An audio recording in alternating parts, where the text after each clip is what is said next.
C'est cela la question que chacun de nous devrait se poser sur l'année. Ok? Parce que nous, vous allez même remarquer, il y a une différence. Les Juifs commencent leur nouvel an au mois de septembre. C'est-à-dire que le mois de Tishri, le mois de septembre. Ils fêtent le nouvel an là. Et les Juifs ont deux calendriers. Ils ont le calendrier religieux et ils ont le calendrier spirituel, plutôt physique. C'est-à-dire, ils s'appellent civil. Le nouvel an qu'ils célèbrent d'après le calendrier physique, c'est-à-dire civil, commence au mois de Tishri. Ok? C'est le mois de septembre. Septembre, oui. C'est-à-dire, civil, j'appelle ça, c'est le calendrier qui inaugure les activités. Hein, les activités physiques. Or, le nouvel an, d'après le calendrier normal, commence avec le calendrier religieux, qui commence avec le mois de Nissan, qui est le mois d'avril. Lorsqu'ils sortent de l'Égypte, Exode 12, Dieu dit, ce mois-ci, c'est-à-dire le mois de Nissan sera pour vous le premier mois. C'est Dieu qui a établi dans le calendrier juif, c'est Dieu qui leur a donné le mois de Nissan ou Abib ou chez nous le mois d'avril comme le premier mois de l'année. C'est Dieu lui-même. Donc Dieu... C'est avril. Oui, c'est avril. Pas mars. Hein? C'est avril. C'est-à-dire c'est le mois, ça va de mars à avril. Hein? C'est-à-dire le mois, on peut prendre moitié mars, moitié avril. Bon, ramenons ça, prenons ça mars. Ramenons ça au mois de mars. Donc si on prend chez nous par rapport au mois de mars, chez moi mars, chez nous c'est le troisième mois de l'année. Ok? Donc le mois de mars ramènera chez les Juifs, c'est le premier mois de l'année. Et ça commence avec un calendrier religieux, je le répète bien, pas avec le calendrier civil. Donc Dieu commence l'année de son peuple avec un calendrier spirituel, pas physique. On posera la question, pourquoi? Pourquoi? Parce que le calendrier civil, c'est le peuple plus tard qui a créé ce calendrier civil-là, qui commence le nouvel an au mois de septembre. Par rapport aux activités physiques, c'est-à-dire, lorsque je parle d'activité, je parle du boulot, c'est par rapport aux activités agricoles, voilà. Ok? C'est-à-dire par rapport à l'agriculture. Est-ce qu'on se comprend? Donc Dieu commence l'année avec un calendrier spirituel, pas physique. Est-ce qu'on se fait comprendre? Et remarquez, j'ai dit, les yeux de l'Éternel commencent dans l'année, dans l'endroit où il vous demande d'être. Dans Exode 12, lorsque Dieu va citer, le peuple était où? Là où Dieu leur a demandé d'être. Où? Dans des maisons. Je dis, vous devez rester dans vos maisons la nuit. Et Dieu va commencer l'année d'Israël en Égypte, là où ils étaient esclaves. Ça commence en Égypte esclaves. Donc, Dieu bouleverse les réalités. Ok? En Égypte, c'est là où le peuple est en train de souffrir. C'est là où le peuple est pris en esclavage. C'est là où le peuple est sorti. Le peuple en Égypte fonctionne d'après le calendrier égyptien. Mais Dieu, lorsqu'il prend la décision de sortir le peuple de l'Égypte, Dieu va modifier le calendrier. Au lieu que le peuple puisse poursuivre avec le calendrier égyptien de leur ennemi, le peuple va commencer le calendrier selon la fonction de Dieu. Ok? Tout à l'heure, j'ai dit, l'œil qui voit tout, la pyramide et qu'on appelle des illuminations des francs-maçons, c'est l'œil de qui? C'est la pyramide de qui? Des Égyptiens. C'est la pyramide qui a battu aux Égyptiens. Ok? Donc le même Dieu égyptien là, qui surveillait le peuple avec son œil borgne, c'est le même Dieu qu'on nous impose aujourd'hui, qui continue à surveiller le peuple de Dieu. Et nous, en tant qu'enfants de Dieu, nous devons donc nous référer à ce qui s'est passé en Exode. Nous devons arrêter de fonctionner selon le rythme, le système du calendrier, plutôt le système spirituel égyptien, pour marcher d'après le calendrier et le nouveau système que Dieu nous donne. Et Nissan commence, le mois de l'année commencera avec le sacrifice de l'agneau de Dieu. C'est-à-dire, chez nous, avec la Pâque. On ouvre l'année avec la Pâque. Or, le mot Pâque veut dire passage. Tout court. Comprenez? Donc, lorsque nous rentrons dans une nouvelle année, pour nous c'est une Pâque. Comme une sorte de Pâque, il y a un nouveau passage que Dieu va ouvrir. Mais ouvrir passage par rapport à quoi? Rappelez-vous, Israël, en mangeant la Pâque de Exode 12, c'est un passage qui devait leur permettre de quitter l'Égypte pour aller dans leur terre promise. Autrement dit, quitter l'esclavage de souffrance qu'ils subissaient pour rentrer dans leur héritage. De même aussi nous, chaque année qui commence, nous, en tant qu'enfants de Dieu, nous devons chercher à nous soumettre, à nous plier au calendrier de Dieu pour échapper au calendrier égyptien satanique qui va nous influencer tout le long de notre vie. Ok? Parce que dans chaque endroit où nous sommes, d'après, si nous lisons Daniel 10, les versets 13, 20 à 21, on nous fait comprendre que il existe des esprits qu'on appelle des esprits territoriaux, qui dirigent les pays, qui contrôlent les villes, qui contrôlent les quartiers. Et tous ces esprits fonctionnent de pair en commun accord avec les esprits mensuels, avec des esprits annuels, avec des esprits journaliers. Donc c'est une complicité qui se crée comme cela pour étouffer les enfants de Dieu, pour les empêcher d'accéder à leur saison, d'accéder à leur bénédiction et de vivre en eux les promesses que Dieu leur a données. Est-ce que je me fais comprendre? Ok? Alors, ce qui vient attirer notre attention en ce qui concerne les débuts de chaque année. Dieu est là pour son peuple.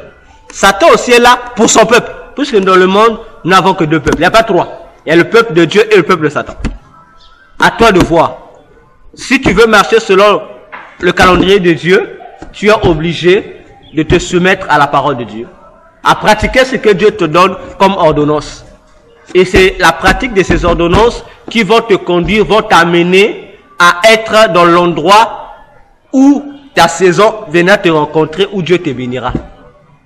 Dieu a dit à Abraham, dans Genèse, je pense, 17, Dieu a dit à Abraham, concernant Sarah, Dieu dit, ta femme t'enfantera un fils. Il dit, dans cette époque, dans la même époque là, que je suis venu, puisque Dieu est venu chez Abraham, il faisait, par rapport à l'époque, c'était pendant qu'il y avait beaucoup de chaleur, c'est-à-dire en été. Dieu dit, l'année prochaine, la même époque. Donc la même époque, pendant l'été, donc l'été de l'année prochaine, Sarah sera enceinte. Dieu a attendu, donc Dieu a déjà fixé un temps, une saison. L'été prochain, Sarah devait enfanter Isaac. Devait être enceinte et devait enfanter. Ok? C'est à cette époque-là. Vous remarquerez également, lorsque les mages sont arrivés voir Jésus, ils ont été dirigés par Dieu. Mais une fois que les mages sont rentrés, là où Dieu ne leur avait pas indiqué, la Bible déclare que leur boussole, l'étoile qui les dirigeait, avait disparu. Donc le signe est réapparu que lorsque les mages sont sortis de la maison de Hérode, le signe est réapparu. Comme pour dire, mais lorsqu'on voit les étoiles et autres, mais les étoiles et autres sont des éléments qui caractérisent une saison. C'est par les étoiles que nous déterminons que nous sommes à telle saison, et autre saison au moins des étoiles. Qu'après Genèse 1, les versets 14. Les luminaires, qui doivent marquer les époques et autres. Ok? Alors, donc c'est cela, cela doit nous attirer notre attention sur ces choses, sur l'année. Et le deuxième point sur lequel j'aimerais m'atteler, avant que nous prions, j'entends des gens dire, même sur les commentaires sur les réseaux sociaux et sur YouTube, des gens dire que lorsque nous avons présenté qu'il fallait prier contre le démon Moloch, il y a des bien-aimés qui ont dit, étant donné que ces démons, décembre va passer, donc je n'ai rien à faire, attendre seulement simplement que décembre termine, j'aurai plus de problème avec le démon Moloch. J'aimerais dire à ces frères-là, tu es grandement en erreur, et vous tous qui suivez la même directive, vous êtes en erreur. Parce que, je vous apprends, l'administration est continuelle. Même pour ceux qui sont en Europe, vous le savez, ceux qui travaillent sous fonction de rotation, ceux qui vont travailler le matin, ils ont fait. Il y a un autre groupe qui va remplacer à midi. Mais le groupe qui remplace à midi n'apportera rien de nouveau. Hein. La seule nouveauté qu'ils vont apporter, c'est leur spécialité. Mais ils viendront continuer d'après les instructions laissées par ceux qui ont travaillé le matin. Puisque si eux viennent modifier la structure, il y aura confusion. Mais pour l'avancement de la structure, ils doivent travailler d'après les mêmes consignes. Ils travailleront d'après les mêmes consignes. Que vous ne voulez pas. C'est pourquoi on va élucider ce mystère de la rotation entre les démons avec un passage biblique. Frère Toxique, tu peux nous lire dans... Ça sera notre dernier passage que nous allons prier. Puis Psaume 19, du 1er au 4e verset. Puis Psaume 19, du 1er au 4e verset. Puis Psaume 19, du 1er au 4e verset. Au chef des chantres, Psaume de David. Les Psaume 119. 19 seulement. Les cieux racontent la gloire de Dieu. Et l'étendue manifeste l'œuvre de ses mains. Le jour, on instruit un autre jour. La nuit, on donne connaissance à une autre nuit. Ce n'est pas un langage, ce ne sont pas des paroles, dont le son ne soit pas entendu.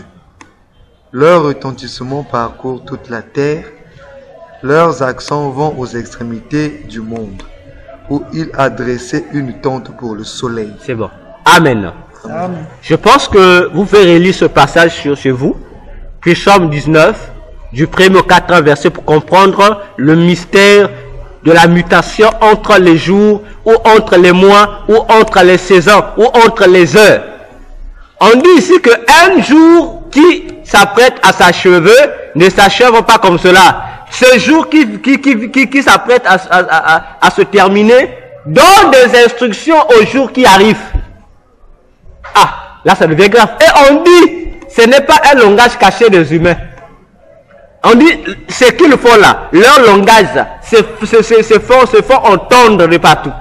Donc, mais si ça se fait entendre, comment les humains n'arrivent pas à voir ça? Ça veut dire que ce sont des réalités spirituelles. Pour voir ça, il faut avoir le discernement que donne le Seigneur Jésus-Christ pour comprendre ce mystère de l'année.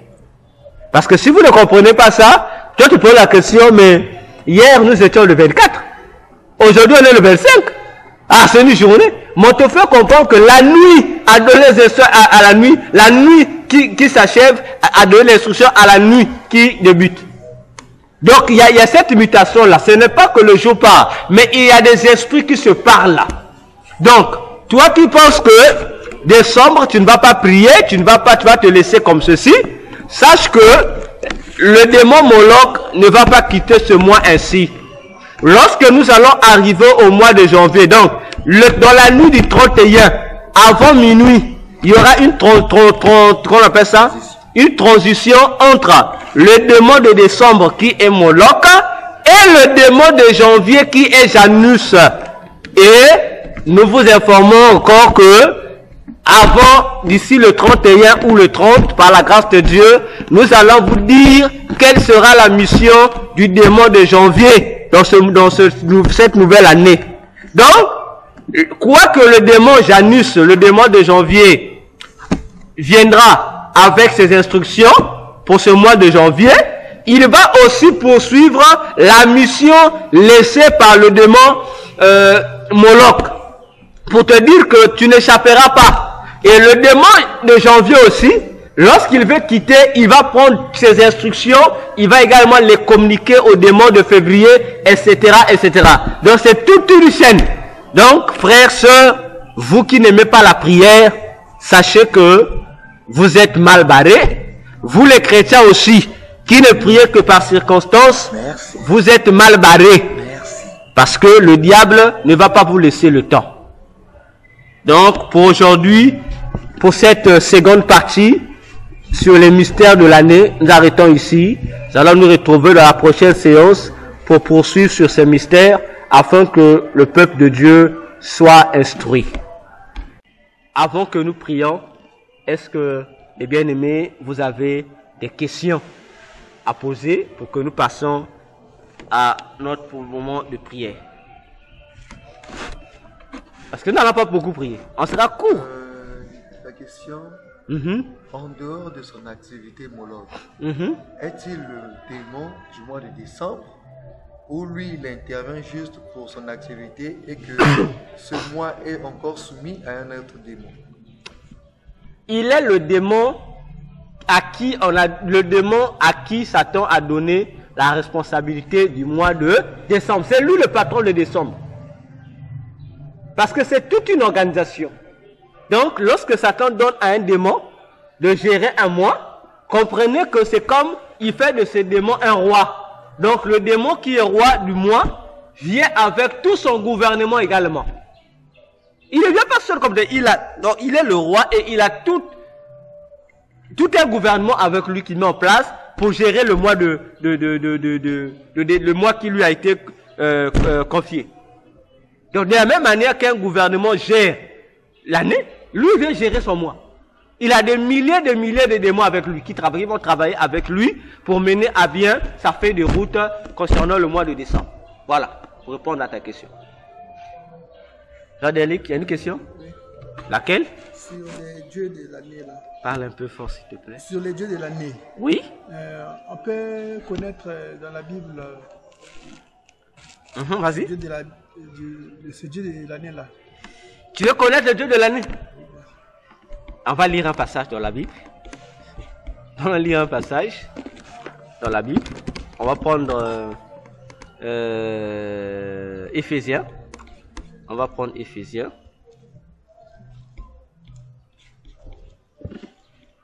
Avant que nous prions, est-ce que, les bien-aimés, vous avez des questions à poser pour que nous passions à notre moment de prière? Parce que nous n'allons pas beaucoup prier. On sera court. La question, en dehors de son activité Moloch, est-il le démon du mois de décembre où lui, il intervient juste pour son activité et que ce mois est encore soumis à un autre démon? Il est le démon à qui Satan a donné la responsabilité du mois de décembre. C'est lui le patron de décembre. Parce que c'est toute une organisation. Donc, lorsque Satan donne à un démon de gérer un mois, comprenez que c'est comme il fait de ce démon un roi. Donc, le démon qui est roi du mois vient avec tout son gouvernement également. Il ne vient pas seul comme il est le roi et il a tout un gouvernement avec lui qui met en place pour gérer le mois le mois qui lui a été confié. Donc, de la même manière qu'un gouvernement gère l'année, lui vient gérer son mois. Il a des milliers de démons avec lui qui vont travailler avec lui pour mener à bien sa feuille de route concernant le mois de décembre. Voilà, pour répondre à ta question. Jean-Delic, il y a une question? Oui. Laquelle? Sur les dieux de l'année là. Parle un peu fort s'il te plaît. Sur les dieux de l'année. Oui. On peut connaître dans la Bible vas-y. Ce dieu de l'année là. Tu veux connaître le dieu de l'année? On va lire un passage dans la Bible. On va lire un passage dans la Bible. On va prendre Éphésiens. On va prendre Éphésiens.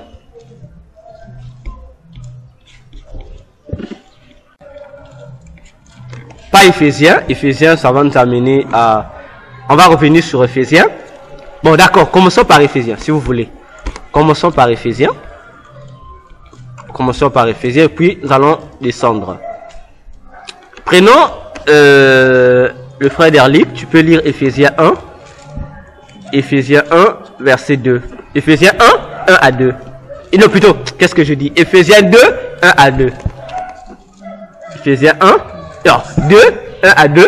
Bien-aimé toxique, tu te prépares à 2 Corinthiens. À 2 Corinthiens.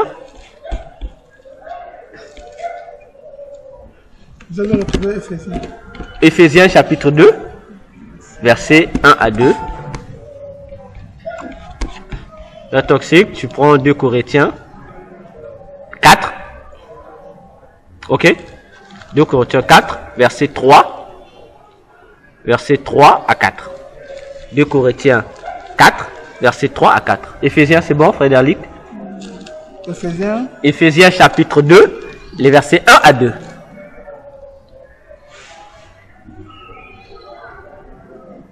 Éphésiens chapitre 2, 1 à 2.